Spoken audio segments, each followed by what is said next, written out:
Tepat di bawah lapisan tanah yang kita injak hari ini, tersimpan sisa-sisa mesin yang seharusnya tidak pernah ada. Bagaimana jika aku katakan bahwa sejarah yang kamu hafal di sekolah hanyalah dinding palsu? Bagaimana jika mukjizat yang kamu dengar sejak kecil sebenarnya adalah demonstrasi teknologi tingkat tinggi yang protokolnya baru saja kita temukan kodenya di era komputer kuantum sekarang? Perhatikan baik-baik, kita kembali ke 3000 tahun yang lalu. Di dalam Baitul Maqdis yang agung, di sana seorang raja bernama Sulaiman sedang memberikan tantangan yang mustahil.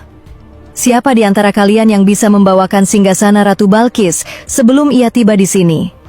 Sosok Ifrit, makhluk dari dimensi energi yang kita kenal sebagai jin, bangkit. Ia menawarkan kecepatan yang melampaui logika manusia saat itu. Aku akan membawanya sebelum engkau berdiri dari tempat dudukmu. Itu adalah tawaran kecepatan cahaya, kecepatan fisik, kecepatan yang seharusnya sudah memenangkan perlombaan. Tapi perhatikan atmosfer di ruangan itu. Partikel udara mulai bergetar secara tidak wajar. Ifrit merasa jemawa. Namun, seorang pria yang duduk di sudut ruangan, seorang manusia biasa bernama Asif bin Barkia, menatap Ifrit dengan tenang. Tidak ada otot yang menegang, tidak ada mantra yang diteriakan. Asif tidak menawarkan kecepatan, dia menawarkan sesuatu yang jauh lebih mengerikan bagi hukum fisika yang kita kenal. Penghapusan jarak. Aku akan membawanya kepadamu, bisik Asif, sebelum matamu berkedip. Dalam satu denyut jantung, udara di tengah ruangan itu memadat. Cahaya biru elektrik mulai membentuk pusaran yang melahap realitas. Ifrit, sang penguasa kecepatan, membeku. Dia menyadari bahwa dia tidak sedang melawan kekuatan fisik. Dia sedang melawan seseorang yang memegang kunci database alam semesta. Satu kedipan mata, dan singgasana itu sudah ada di sana. Diam, padat, nyata, tanpa suara ledakan, tanpa jejak seretan. Bagaimana seorang manusia, bukan nabi, bukan malaikat, bisa melompati batasan ruang dan waktu yang bahkan membuat makhluk dimensi energi seperti Ifrit terlihat lamban? Rahasianya bukan pada kekuatannya, tapi pada apa yang dia baca. Sebuah kode terlarang yang disebut Alkitab. Tapi apa sebenarnya Alkitab ini? Apakah itu hanya sekumpulan kertas atau sebuah akses ke sistem operasi realitas yang selama ini kita sebut sebagai takdir? Jangan berkedip, karena di bagian berikutnya, kita akan membongkar identitas asli sang penjaga rahasia ini. Siapakah sebenarnya Asif bin Barkia?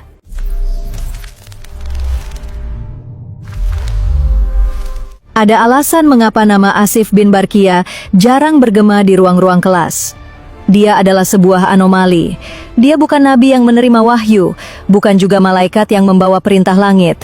Dia adalah seorang manusia. Sama seperti kamu, sama seperti aku. Namun, perhatikan gelar yang disematkan padanya dalam catatan-catatan kuno. Seseorang yang memiliki ilmu dari Alkitab. Banyak yang terjebak menganggap Alkitab di sini sekedar kumpulan doa atau mantra. Tapi aku ingin kamu berpikir lebih luas. Di dunia yang kita tinggali sekarang, kita mengenal istilah admin access. Seseorang yang memiliki kunci untuk masuk ke pusat kendali sistem.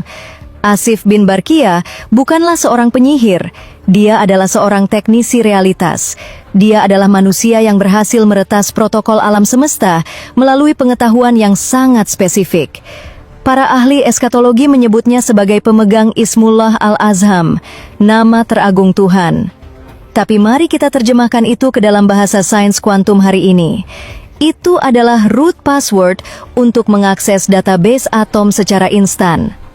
Mengapa Ifrit gagal? Ifrit adalah makhluk dimensi energi. Dia kuat secara fisik, dia memiliki kecepatan mesin. Tapi Ifrit tidak memiliki kunci akses. Dia mencoba memindahkan singgasana melalui ruang, space, sementara Asif memindahkannya melalui data. Perhatikan pola ini. Ifrit mewakili teknologi perangkat keras yang kasar, sementara Asif mewakili perangkat lunak ilahi yang halus namun mutlak. Inilah yang menakutkan bagi mereka yang ingin menguasai dunia. Jika manusia tahu bahwa mereka memiliki potensi untuk mengakses database pusat ini, maka seluruh struktur kekuasaan global akan runtuh.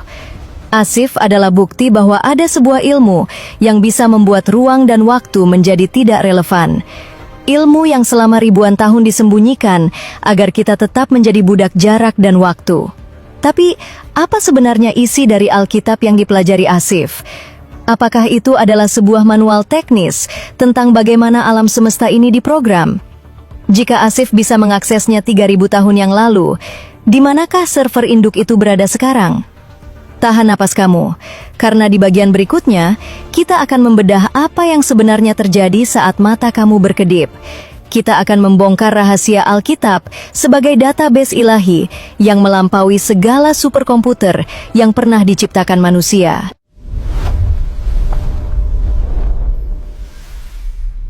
Dengar baik-baik, kalau kamu membayangkan Asif bin Barkia sedang memegang sebuah buku tua berdebu dengan tulisan tangan yang sulit dibaca, hapus bayangan itu sekarang juga. Dalam tradisi eskatologi dan sains kuno yang tersembunyi, Alkitab yang dimaksud bukan sekedar tumpukan kertas. Itu adalah istilah sandi untuk sebuah akses, sebuah protokol.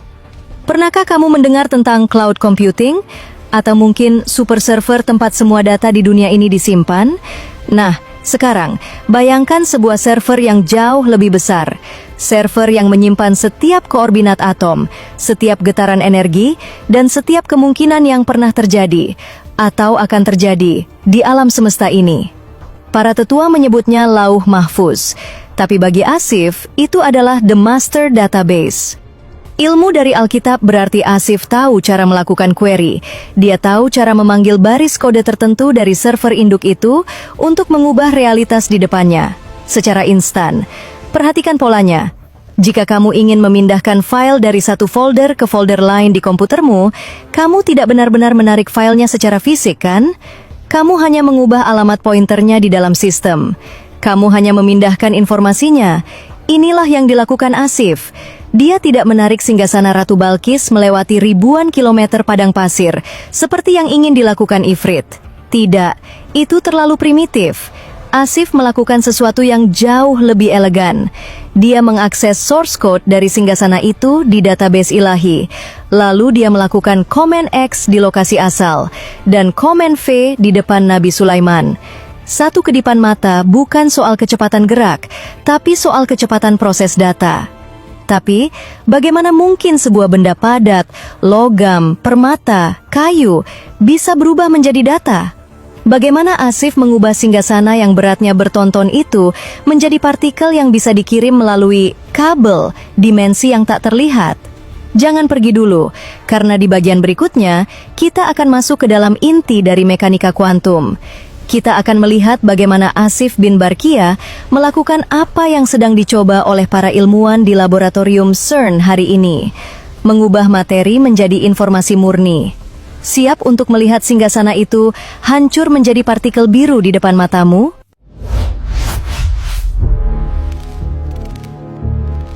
Sini, mendekat sedikit.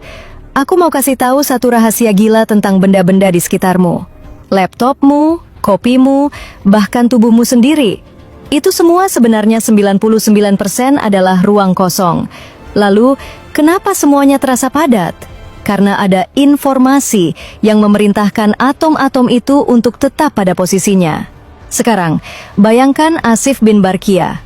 Dia tidak melihat singgasana Ratu Balkis sebagai tumpukan emas dan permata yang berat. Dia melihatnya sebagai sebuah digital blueprint, sebuah susunan kode biner alam semesta yang sangat kompleks. Para ilmuwan di laboratorium CERN hari ini sedang mencoba melakukan hal yang sama, quantum disintegration.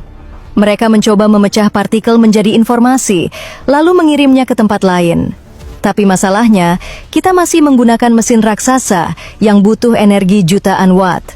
Asif, dia punya jalan pintas yang jauh lebih elegan. Dia tahu bahwa setiap benda di alam semesta ini punya alamat IP unik di dalam Lauh Mahfuz. Dia tidak perlu menghancurkan singgasana itu untuk memindahkannya. Dia hanya perlu melakukan apa yang disebut para fisikawan modern sebagai wave-particle duality. Dia mengubah sifat partikel singgasana itu menjadi sifat gelombang. Dalam sekejap, benda padat itu berubah menjadi frekuensi informasi murni. Pikirkan ini, jika kamu bisa mengubah materi menjadi data, maka jarak ribuan kilometer pun menjadi tidak berarti. Karena data tidak perlu berjalan, data hanya perlu ada. Tapi, disinilah letak kengeriannya. Ifrit menawarkan kecepatan cahaya, tapi Asif melakukan sesuatu yang melampaui cahaya. Sesuatu yang bahkan Einstein sendiri pun takut untuk mengakuinya. Bagaimana bisa sesuatu berpindah lebih cepat daripada cahaya? Apakah Asif menemukan lubang cacing, wormhole, di tengah istana Sulaiman? Atau dia menggunakan fenomena quantum entanglement yang membuat dua titik di semesta menjadi satu? Tahan dulu rasa penasaranmu. Di bagian selanjutnya, kita akan membedah momen paling krusial. Detik di mana mata Sulaiman berkedip. Kita akan melihat perbedaan antara kecepatan dan kehadiran seketika. Siap masuk ke dalam The Singularity?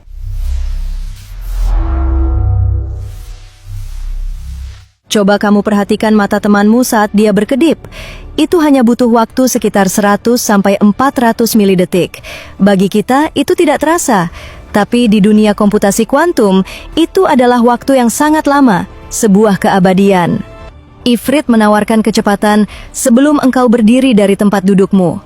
Itu adalah kecepatan fisik.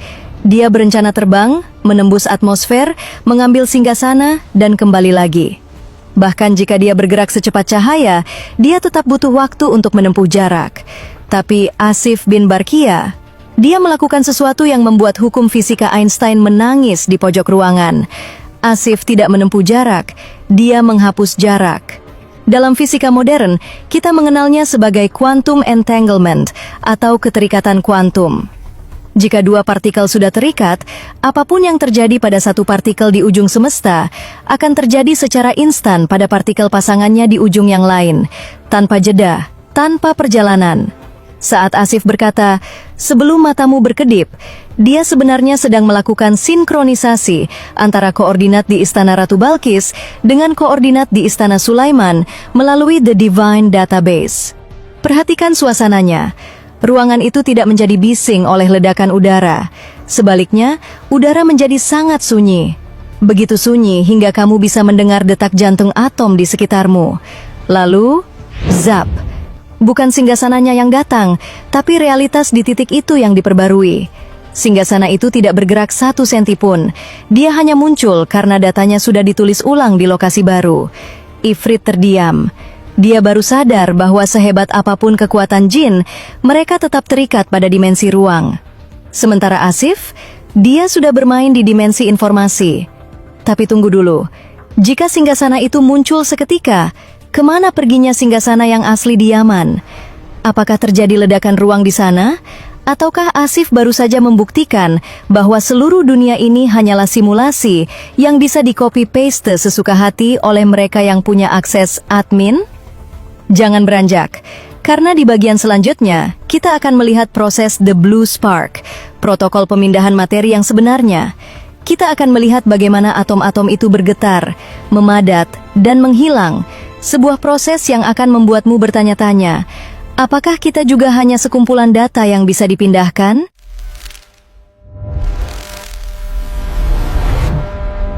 Coba kamu bayangkan, sebuah kamera yang bisa merekam dalam jutaan frame per detik. Kita akan memutar ulang momen itu. Momen saat Asif bin Barkia mengakses Alkitab. Di detik itu, Asif tidak sedang merapal mantra. Dia sedang memasukkan input. Di matanya, singgasana Ratu Balkis yang berjarak ribuan kilometer itu bukan lagi emas padat. Tiba-tiba, di Sabah, udara di sekitar singgasana itu mulai mendingin secara ekstrim. Muncul partikel-partikel biru yang melayang, seperti debu berlian yang berpendar. Ini adalah tanda bahwa atom-atom emas sedang dipaksa untuk melepaskan ikatannya. Para ilmuwan kuantum menyebutnya quantum decoherence. Tapi bagi Asif, ini adalah protokol CUT. Perhatikan baik-baik, singgasana itu tidak meledak. Dia hanya memudar, seperti hologram yang kehabisan daya. Tapi di saat yang sama, di depan Nabi Sulaiman, udara mulai berderak dengan listrik statis yang sangat kuat. Inilah The Blue Spark, sebuah jembatan informasi yang tidak terlihat, yang menghubungkan dua titik di alam semesta. Jika kamu bisa melihat diagram sirkuit yang ada di dalam Alkitab itu, kamu akan menyadari bahwa Asif sedang memetakan koordinat setiap proton dan neutron dari singgasana tersebut.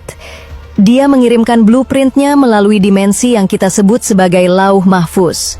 Satu kilatan biru kecil, the blue spark, terjadi. Dan dalam sepersekian milidetik, informasi itu dikonversi kembali menjadi materi padat, rematerialisasi. Emas kembali menjadi emas, permata kembali menjadi permata. Beratnya tetap sama, suhunya tetap sama, bahkan debu yang menempel di atasnya pun ikut terbawa. Tapi, ada satu hal yang akan membuat bulu kudukmu berdiri. Jika Asif bisa mengubah singgasana, sebuah benda mati, menjadi data dan memindahkannya seketika. Apa yang terjadi jika yang dipindahkan adalah makhluk hidup? Apa yang terjadi jika subjeknya adalah manusia? Apakah kesadaran kita ikut berubah menjadi data? Ataukah jiwa kita tertinggal di lokasi asal, sementara tubuh kita hanyalah hasil copy-paste di lokasi baru? Jangan kemana-mana, karena di bagian selanjutnya, kita akan membedah server induk itu sendiri. Kita akan melihat bagaimana lauh mahfuz menyimpan data masa lalu, sekarang, dan masa depan kita sebagai satu kesatuan file yang bisa diakses. Jika kamu tahu kodenya, apakah namamu juga ada di dalam database itu?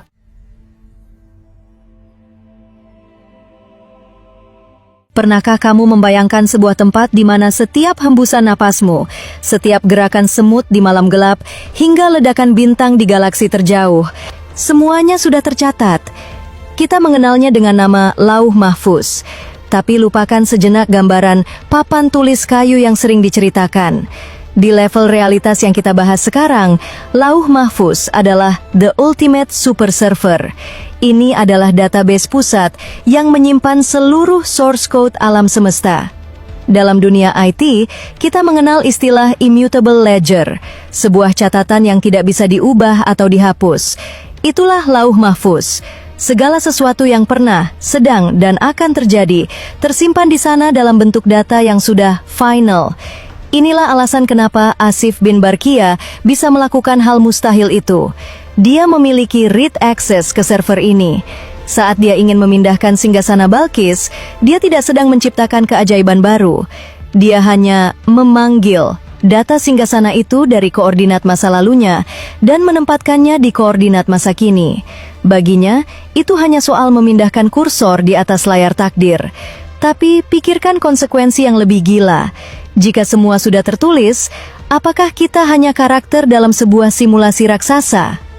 Sains kuantum hari ini mulai menyentuh kebenaran ini. Mereka menyebutnya holographic principle, bahwa seluruh alam semesta kita hanyalah proyeksi dari informasi yang tersimpan di permukaan dimensi lain. Asif tahu hal ini 3000 tahun yang lalu.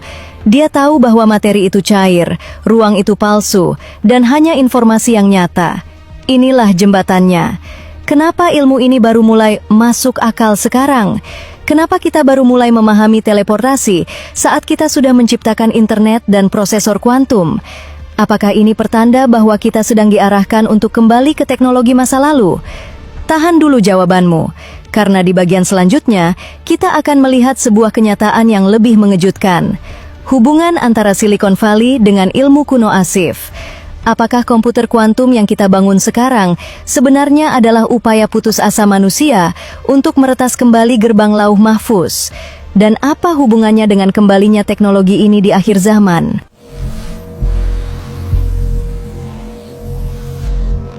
Coba kamu perhatikan bentuk prosesor kuantum tercanggih yang kita miliki saat ini. Bentuknya melingkar, dengan kabel-kabel emas yang menjuntai, terlihat seperti lampu gantung raksasa yang sangat rumit. Tapi sekarang, coba bandingkan polanya dengan diagram sirkuit kuno yang kita temukan di balik teks-teks manuskrip Asif bin Barkia. Tidakkah kamu melihat kesamaan yang mengerikan? Garis-garis geometris itu bukan hiasan, itu adalah algoritma. Para elit teknologi di Silicon Valley sedang terobsesi dengan satu hal, qubits. Berbeda dengan komputer biasa yang hanya mengenal angka 0 atau 1, qubit bisa menjadi keduanya secara bersamaan. Inilah yang kita sebut superposition. Dan inilah kunci yang digunakan Asif. Dia tahu cara membuat sebuah benda berada di dua tempat sekaligus dalam satu waktu. Apakah kamu pikir ini hanya kebetulan? Mengapa perusahaan raksasa menghabiskan miliaran dolar hanya untuk mengejar teknologi yang bisa memindahkan informasi tanpa kabel? Sini, aku bisikan satu teori yang akan membuatmu sulit tidur. Mereka sedang mencoba membangun kembali gerbang yang pernah dibuka oleh Asif bin Barkia. Mereka sedang mencoba menciptakan alat untuk meretas The Divine Database. Namun, ada perbedaan besar. Asif menggunakan ilmu yang diberikan langsung oleh pusat, sebuah akses legal yang berlandaskan moralitas tinggi. Sementara kita mencoba membobol gerbang itu dengan paksa melalui mesin-mesin dingin. Kita sekarang hidup di era di mana mukjizat mulai bisa diproduksi secara massal di pabrik-pabrik teknologi. Tapi ingat, setiap kali manusia mencoba melampaui batas yang diizinkan tanpa pemahaman eskatologi yang benar, sejarah selalu punya cara yang menyakitkan untuk mengulang dirinya sendiri. Apakah kita sedang menuju puncak peradaban, atau kita hanya sedang membangun menara Babel versi digital? Jangan lengah, karena di bagian selanjutnya, kita akan masuk ke wilayah yang paling sensitif. Kita akan membahas tentang eskatologi pengetahuan. Apa yang terjadi jika ilmu teleportasi ini kembali ke tangan manusia di akhir zaman? Dan siapa sebenarnya sosok yang akan menyalahgunakan admin akses ini untuk memanipulasi seluruh dunia? Persiapkan dirimu, karena rahasia ini akan membawamu ke tepi jurang kiamat.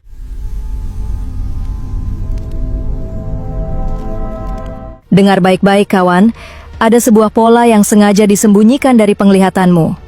Dalam naskah-naskah kuno, disebutkan bahwa di akhir zaman, pengetahuan manusia akan kembali meledak.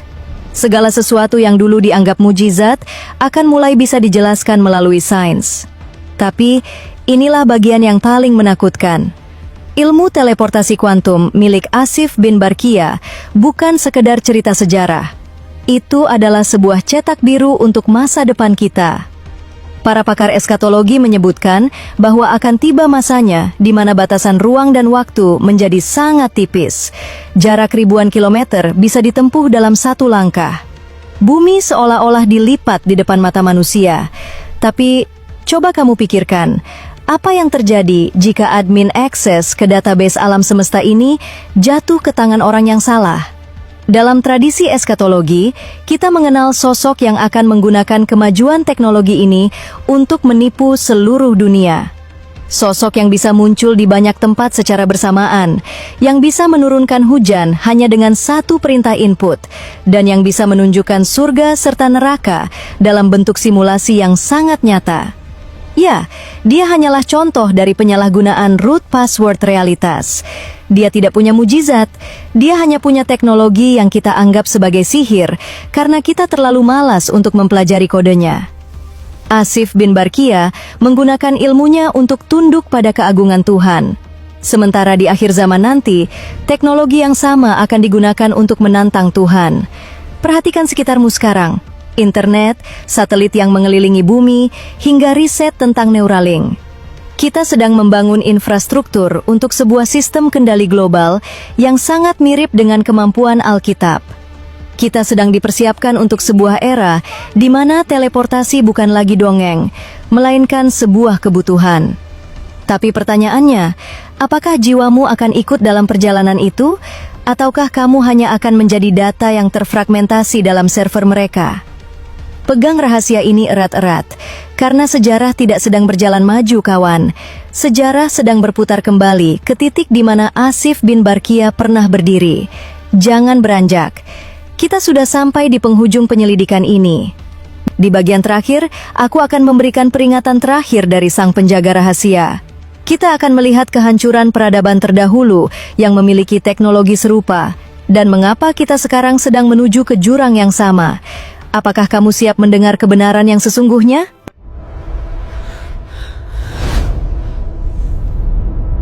Dengar, kamu bisa merasakan getarannya kan? Getaran yang sama yang dirasakan Ifrit saat Asif bin Barkia melipat ruang dan waktu. Kita selalu diajarkan bahwa peradaban kita adalah yang paling maju. Kita bangga dengan chip silikon dan koneksi 5G kita. Tapi di bawah gurun pasir, di dasar samudra yang paling gelap, tersimpan bukti bahwa kita bukan yang pertama. Ada peradaban sebelum kita yang sudah menguasai protokol Alkitab. Mereka sudah bisa memindahkan materi, meretas DNA, dan berkomunikasi antar dimensi. Tapi lihat di mana mereka sekarang.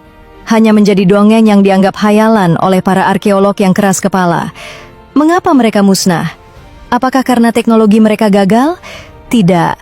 Mereka musnah justru karena teknologi mereka terlalu berhasil.